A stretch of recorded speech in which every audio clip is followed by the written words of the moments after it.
Hello friends, നിങ്ങൾ വിചാരിക്കുന്നുണ്ടായിരിക്കില്ലേ ഞാൻ എന്തേ കാല് കാണിച്ച് വീഡിയോ തുടങ്ങിയെന്നല്ലേ. ഞാൻ എൻ്റെ ചെരുപ്പ് കാണിച്ചതാണ് നിങ്ങളെ.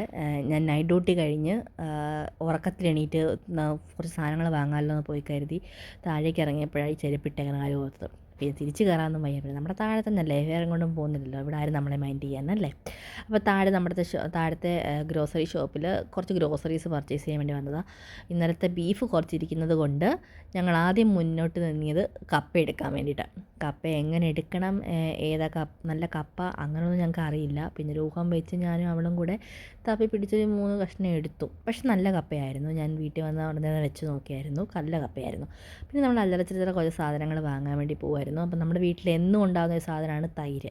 അത് നമ്മൾ മോരുണ്ടാക്കാനാണെങ്കിലും അല്ലാതെ കുടിക്കാനൊക്കെ ആണെങ്കിലും നമ്മളെപ്പോഴും തൈര് നമ്മുടെ ഫ്രിഡ്ജ് സ്റ്റോക്ക് കാണും. പക്ഷേ ഇന്ന് നമ്മുടെ തീർന്നിരിക്കുകയായിരുന്നു. അപ്പോൾ അതിന് കപ്പയുണ്ടല്ലോ, അപ്പോൾ കുറച്ച് മോരൂടെ ആക്കാമെന്ന് കരുതി. കപ്പയും മോര് ബീഫും നല്ല കോംബോ അല്ലേ, ആർക്കൊക്കെ ആ കോംബോ ഇഷ്ടമാണെന്ന് പറയണം കേട്ടോ. അപ്പോൾ നമ്മൾ തൈരെടുത്തു. പിന്നെ പയറ് വർഗ്ഗങ്ങളൊന്നും ഇല്ലായിരുന്നു, പരിപ്പ്, പയറെടുത്തു. പിന്നെ നമുക്ക് ബ്രെഡ്, ഇത് നമ്മുടെ വീട്ടിൽ എപ്പോഴും ഉണ്ടാകുന്നൊരു സാധനമാണ്. നമുക്ക് ബ്രേക്ക്ഫാസ്റ്റൊക്കെ ആണെങ്കിൽ നമ്മൾ ഉണ്ടാക്കാൻ മഴയുള്ള ദിവസങ്ങളിലും ഡ്യൂട്ടിക്ക് പോകുന്ന സമയങ്ങളിലും എല്ലാം നമ്മൾ ബ്രെഡായിരിക്കും കൂടുതലും യൂസ് ചെയ്യുന്നത്. ബാക്കിയെല്ലാം കഴിക്കും, എങ്കിലും കൂടുതലും ബ്രെഡായിരിക്കും. പിന്നെ ഇപ്പം മാംഗോ സീസണൊക്കെ കഴിഞ്ഞ് തുടങ്ങിയെങ്കിലും കുറച്ച് മാംഗോ ഇരിക്കുന്നത് കണ്ടപ്പോൾ ഞങ്ങൾക്ക് കഴിക്കാൻ, ഞങ്ങളുടെ വീട്ടിലെല്ലാവർക്കും ഇഷ്ടമുള്ളൊരു സാധനം മാംഗോ. അപ്പം ഒരു രണ്ടെണ്ണം മാത്രമേ എടുത്തു, ജസ്റ്റ് ഒരു കൊതിക്ക് വേണ്ടി കഴിക്കാൻ വേണ്ടി. ഒത്തിരി ഇരുന്നാലും ചിലപ്പോൾ ഫ്രിഡ്ജ് ഇരുന്ന് പോകത്തുള്ളൂ, ഞങ്ങൾക്ക് ചിലപ്പം കഴിക്കാൻ മൂഡ് തോന്നിയത് ചീത്തയായി പോകത്തേ ഉള്ളൂ. പിന്നെ കോവയ്ക്ക എടുത്തു. അങ്ങനെ നമ്മുടെ പർച്ചേസിങ് കഴിഞ്ഞു. ഞാൻ വീട്ടിൽ വന്നു. എന്നാൽ ആ മൂഡിൽ തന്നെ കപ്പയാക്കിയേക്കാമെന്ന് കരുതി.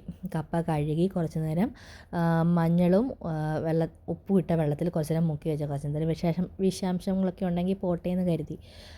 ഈ കപ്പ അരിയുന്ന രീതി ശരിയാണോ എന്നൊന്നും എനിക്കറിയില്ല, എനിക്ക് അത്ര എക്സ്പീരിയൻസ് ഇല്ല. എന്നാലും നമുക്ക് കഴിക്കാൻ പറ്റുന്ന രീതിയിലൊക്കെ അത് വേകുമ്പോഴത്തേക്ക് ഉടയ്ക്കാമല്ലോ എന്നുള്ള ചിന്തയിൽ ഞാൻ അങ്ങനെ അങ്ങ് അരിഞ്ഞു.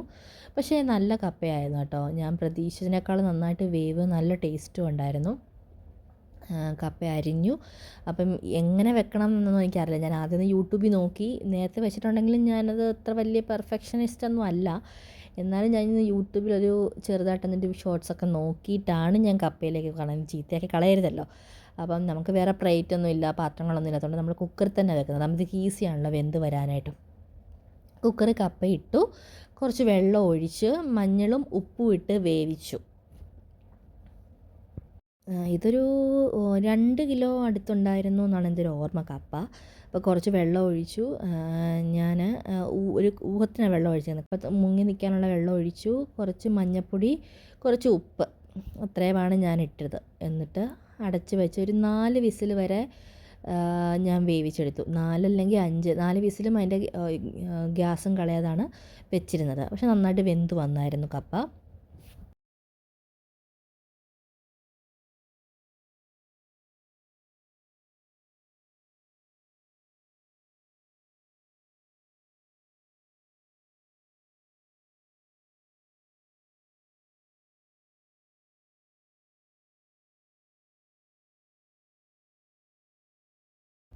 ചിലപ്പോൾ നിങ്ങളുടെ വീട്ടിൽ ഇങ്ങനെയൊന്നും ആയിരിക്കില്ലായിരിക്കാം കപ്പ ഉണ്ടാക്കുന്നത്, ഒരു നല്ല രീതിയിലും ആവില്ലായിരിക്കും. പക്ഷേ ഇത് ഞാൻ എൻ്റേതായ രീതിയിൽ ഉണ്ടാക്കുന്നതാണ്. കുറച്ച് തെറ്റുകളൊക്കെ ഉണ്ടാവാൻ ചാൻസ് ഉണ്ട്.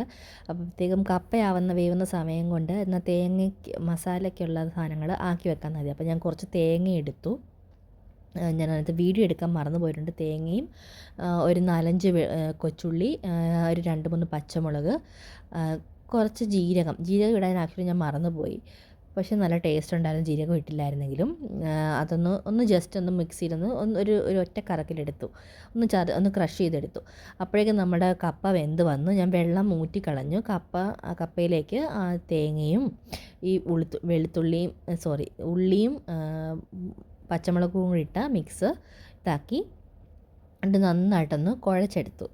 കുഴയ്ക്കാൻ നല്ല പാടുപെട്ടു, നല്ല പാടായിരുന്നു കുഴച്ചെടുക്കാൻ വേണ്ടിയിട്ട്. അമ്മയൊക്കെ ഞാനപ്പോൾ ആലോചിക്കുന്നത്, അമ്മയൊക്കെ എങ്ങനെയാണ് വീട്ടിൽ കുഴച്ചെടുക്കുന്നത്, നല്ല ബുദ്ധിമുട്ടുണ്ടായിരുന്നു കേട്ടോ. ഇപ്പോൾ ഇത്രയും കപ്പയേ ഉള്ളൂ. നമ്മൾ വീട്ടിലൊക്കെ ഉണ്ടാകുമ്പോൾ കുറച്ചും കൂടെ കൂടുതൽ ഐറ്റംസ് കാണും, കുറച്ച് കൂടുതൽ അംഗങ്ങളുണ്ടല്ലോ. പക്ഷേ എന്തായാലും ഞാൻ എൻ്റേതായ രീതിയിൽ കുറച്ച് കഷ്ടപ്പെട്ടിട്ടാണെങ്കിലും കുറച്ച് കപ്പ നന്നായിട്ട് കുഴച്ചെടുത്തു. പക്ഷേ കുറച്ച് ഉപ്പ് കുറവായിരുന്നു എന്ന് തോന്നിയത് കൊണ്ട് ഞാൻ കുറച്ച് ഉപ്പ് ഡയലൂട്ട് ചെയ്ത് അത് ഒഴിച്ച് നന്നായിട്ടൊന്ന് ഇളക്കിയെടുത്തു. അങ്ങനെ നമ്മുടെ കപ്പ ഇവിടെ റെഡിയായി. പക്ഷെ ഞാൻ ലാസ്റ്റ് കുറച്ച് കടുകും കുറച്ച് കറിവേപ്പിലയും കൂടെ താളിച്ചൊഴിച്ചിട്ട് ഇതായിരുന്നു. അത് ഞാൻ വീഡിയോ എടുക്കാൻ ഞാൻ മറന്നുപോയി ആക്ച്വലി. അപ്പോൾ എന്നാൽ പിന്നെ ആ സമയം കൊണ്ട് എൻ്റെ മൂഡ് പോകുന്നതിന് മുമ്പ് ആ സമയം കൊണ്ട് നമുക്ക് മോരും കൂടെ ആക്കാനായത്. ഇത് ഞാൻ എൻ്റെ തനതായ തരത്തിലുള്ളൊരു മോരാണ്. നിങ്ങൾ എത്ര പേര് ഇങ്ങനെ ഉണ്ടാക്കുന്നതെന്ന് പറയണം കേട്ടോ. ഒരു ചട്ടി വെച്ച് ചൂടാക്കി കുറച്ച് എണ്ണ ഒഴിച്ച് കടുകും ഉലുവയും കുറച്ച് കറിവേപ്പിലയും കൂടി ഇട്ട് പൊട്ടിച്ചു. ഞാൻ കുറച്ച് വെളുത്തുള്ളി, ഇഞ്ചി, കൊച്ചുള്ളി, 2-3 പച്ചമുളക് ഇത്രയും അരിഞ്ഞ് വെച്ചിട്ടുണ്ടായിരുന്നു. ഈ അരിഞ്ഞ ഇതും കൂടി ഇട്ട് നന്നായിട്ടൊന്ന് വഴട്ടിയെടുത്തു. ഇനി കുറച്ച് നന്നായിട്ട് കുറച്ച് ഫ്രൈ ആകുന്ന രീതിയിലാക്കുന്നതാണ് കുറച്ചുകൂടി ഇഷ്ടം കേട്ടോ.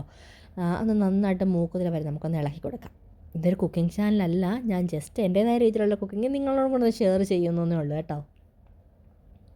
നമുക്ക് നന്നായിട്ട് ഇളക്കിയ സമയം കൊണ്ട് നമുക്കിനി തൈരിനകത്തേക്ക് കുറച്ച് ഉപ്പ് ഇട്ട് കുറച്ച് വെള്ളം ഒഴിച്ച് നന്നായിട്ടൊന്ന് ബ്ലെൻഡ് ചെയ്തെടുക്കാം.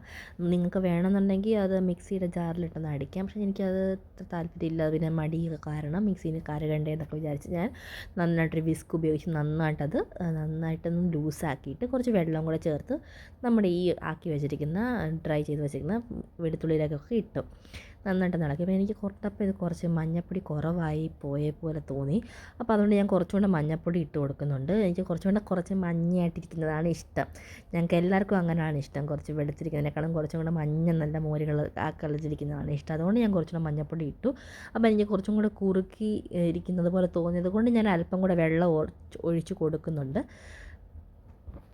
എല്ലാം കൂടെ ഒഴിച്ച് കൊടുത്ത് നമ്മുടെ മോരുകറി ഇവിടെ സെറ്റായിട്ടുണ്ട്. അപ്പോൾ എല്ലാവർക്കും അറിയാമായിരിക്കുമല്ലോ, ഒത്തിരി തിളപ്പിക്കേണ്ട ആവശ്യമൊന്നുമില്ല. ജസ്റ്റ് ഒന്ന് ചൂടായാൽ മതി. ഉപ്പ് നോക്കി റെഡി ആയെന്ന് പറഞ്ഞപ്പോഴത്തേക്കും ഗ്യാസ് ഓഫാക്കി. അപ്പം നമ്മുടെ കുക്കിംഗ് ഇവിടെ കൊണ്ട് തീർന്നു ഇന്നത്തെ. ഇനി 2 ദിവസം നമുക്ക് നമ്മുടെ അടുക്കളയ്ക്ക് റെസ്റ്റാണ്. ഇന്ന് കപ്പയും ബീഫും ഈ മോരുകറിയും കൂട്ടിയാണ് നമ്മുടെ ഡിന്നർ ഇന്ന് കഴിക്കാൻ പോകുന്നത്.